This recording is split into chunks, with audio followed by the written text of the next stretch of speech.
Good evening, everybody. It is Hugo Quintanilla here with another live hi. Happy Sunday, happy fun day. I hope everyone is having a great day. We are live on Facebook, on YouTube, and on Instagram. If anybody has any questions, comments, concerns, please feel free and leave them in the chat below. Today, we're going to be talking about the top 10 real estate related news stories of the week. My favorite day of the week because we set the tone for the rest of the week. And it kind of lets us know a little bit more about what has happened in the last week. We talk about how real estate is a business, a long term business, but the long term is developed on a day by day basis and hour by hour. So is always news in real estate that's always happening. And this week we were going to talk about some of the top stories that have been getting clicks and views online, according to Google and Microsoft. Bing. I hope you're all having a great day. I am Hugo Quintanilla, your realtor licensed with Long and Foster, North Potomac, Rockville in Maryland, specializing in Montgomery County. My phone number, 240-389-4846. My email, hugo@lnf.com. My website, yourrealtorhugo.com.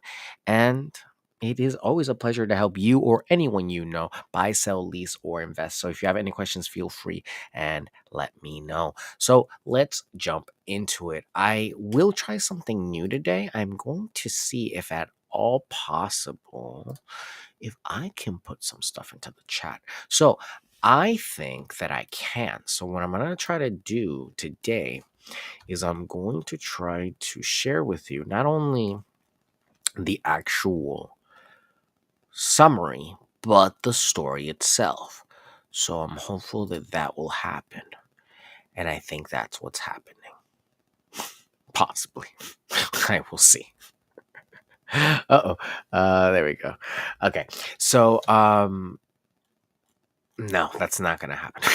I will connect some of the stories. But yeah, the first story that has really gotten a lot of people's attention is home buyer sentiment improves for second straight month following a drop in mortgage rates.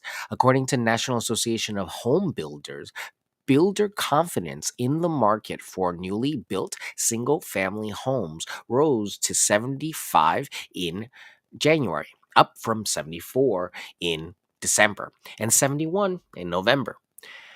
The drop in mortgage rates has boosted buyer demand and affordability for new homes.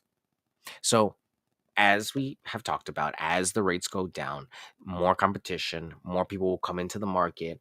We still have a low inventory, so hopefully we get more properties on the market over time that will help us ease that. But a story that came out later today that we're going to talk about actually talks about how prices will be remaining flat for this year. So that's great news. You know, we're holding our value. No, prices are not declining, but the prices have been quite elevated. You know, last year we had a moderate increase coming down from double digits the previous 3 years, 2 3 years. So to go flat is not bad. You never want to have a negative, year, but that is very rare. So long and the short, home builder sentiment means that more builders are getting confident that their new constructions will actually sell for the prices they're asking. Because remember, the price of materials is going up, and these properties need to sell to set the tone for that community. So it's very important. They're very costly to make. Blackstone CEO Steve Schwarzman, we're going to be a lot more active in 2024 than we have been. And this is a story from the real estate section in CNBC.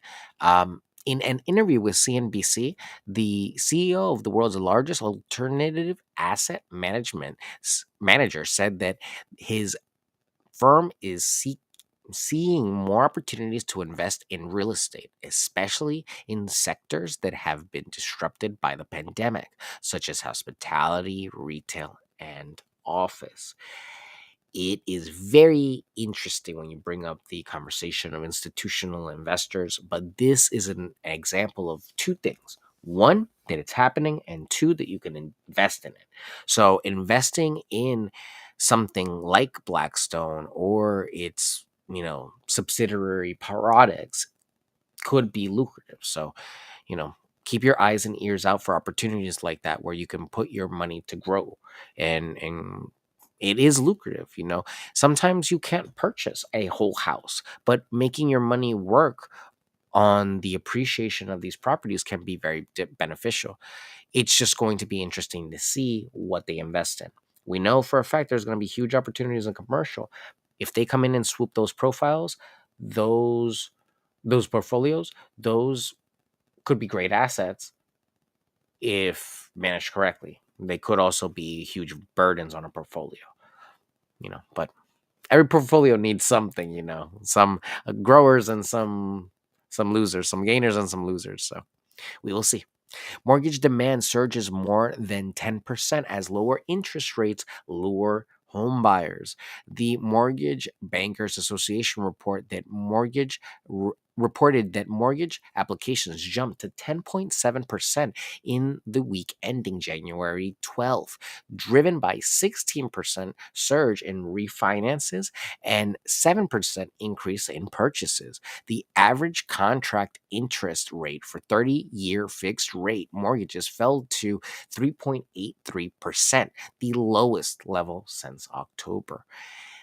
The rates are going down, and that is making people want to get back into the market. So you gotta love it when people can save a dollar. And we're getting to a point that it's actually feasible now for people to refinance.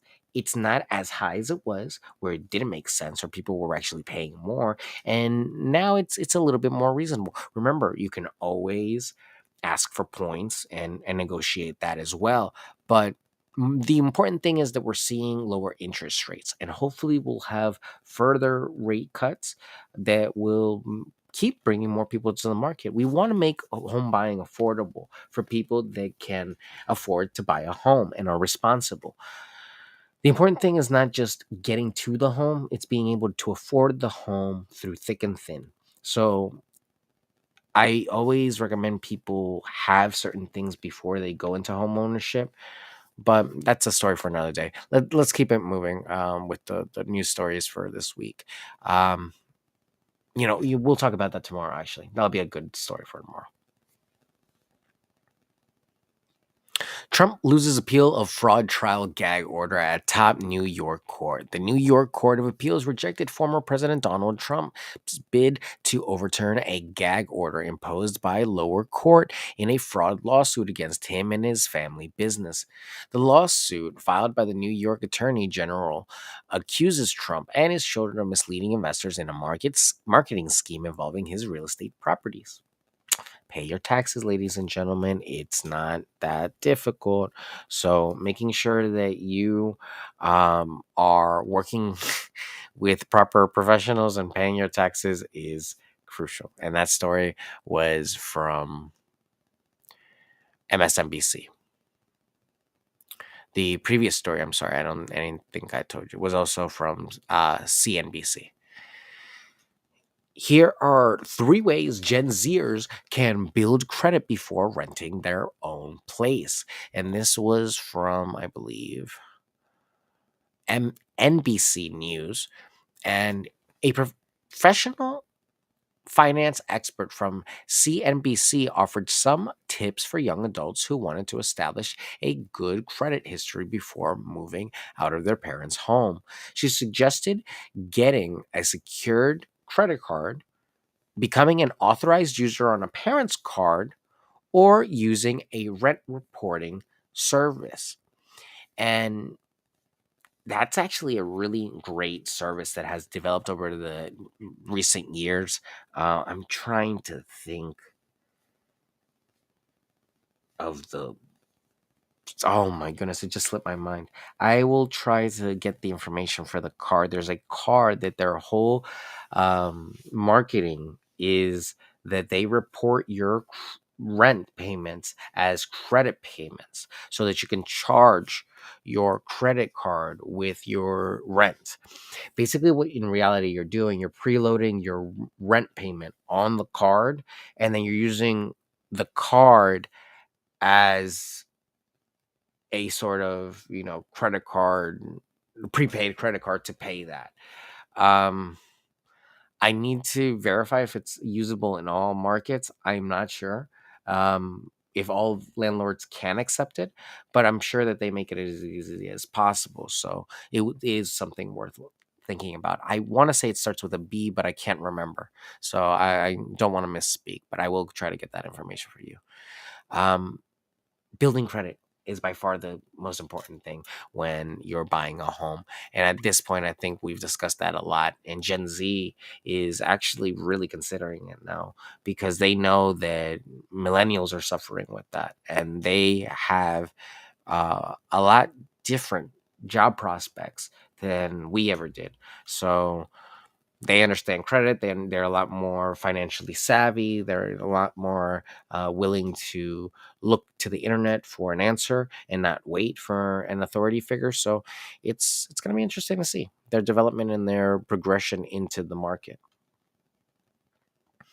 This beach city is helping older adults achieve their wish to age in place. This was NBCnews.com. A report from NBC News highlighted how the city of Santa Monica, California is implementing various programs and policies to support its aging population. The city offers affordable housing, transportation, social services, and community engagement for seniors who want to stay in their homes and neighborhoods. More than anything else, ladies and gentlemen, we are seeing a huge influx of people that are needing to age in place. Retirement is getting more and more expensive every single day, and we are seeing people age in place. I think I talked to you about a story, a report. No, it's actually a blog post that I wrote up about Redfin's report about how baby boomers are staying in place longer. So Gen Z will actually be in full fledged in the market by the time baby boomers will be aging out of it.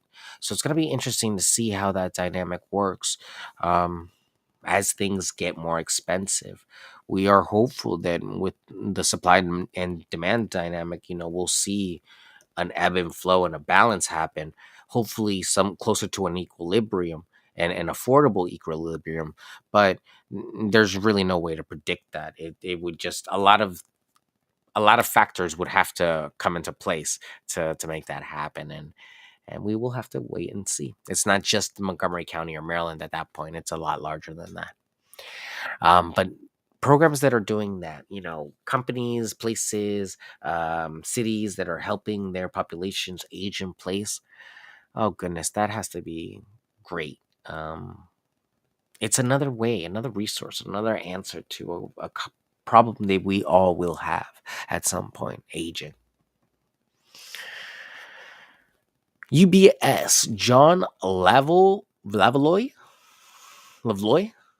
expects persistence persistent excuse me expects persistent case flow from builders this year. The head of U.S. home building research at UBS said that he expects home builders to generate strong and consistent cash flow in 2024 as they benefit from high demand, low inventory, and favorable pricing. He also said that he sees more upside potential for home builders stock, which has outperformed the broader market in the past year. And these houses they're selling fast. So it's really cool to see that these houses are still being built because even though it's not the affordable housing that we might need immediately, it is new housing. And that means that someone somewhere is selling a home, hopefully, and it's hopefully that home is going to someone that can afford it and that needs it. So We are trying to get more new buyers into the market than ever before.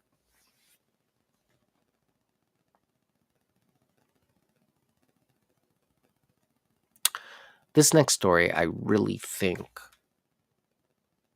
is going to be the tone for this next year. If we can beat this expectation, I think that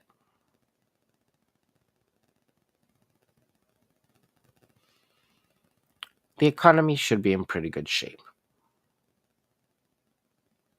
Unfortunately, I say that because towards the end of this period of time, we will have a new president or an incumbent president.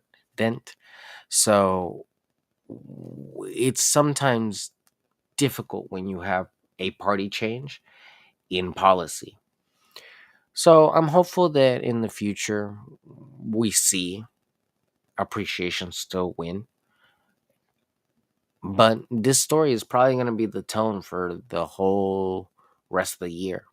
Home prices are expected to be flat in 2024, says Zillow's Skylar Olson. And this is an conversation that they had on CNBC.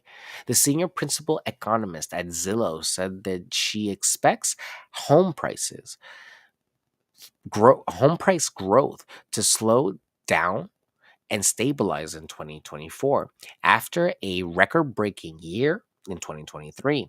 She said that the factors that drove up prices last year, such as low supply, high demand, and low interest rates, are likely to moderate this year. And that's just really the long and the short of it. We needed things to pull the brakes, and that's what's happening. We're slowly coming on to that, and we're aiming for that soft landing. It might not be as soft as we would like, but hey, at least we're not wrecking the plane into the side of the ocean. And then that's not what we want. We want this to be soft and to help us get to a point where we are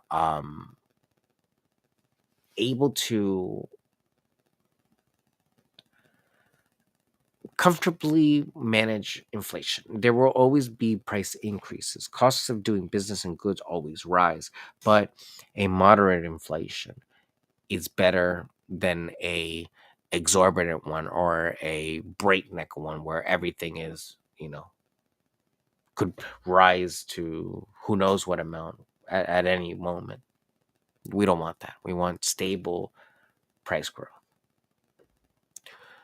The US is short 4.5 to 5 million homes, says Remax CEO Nick Bailey on housing demand.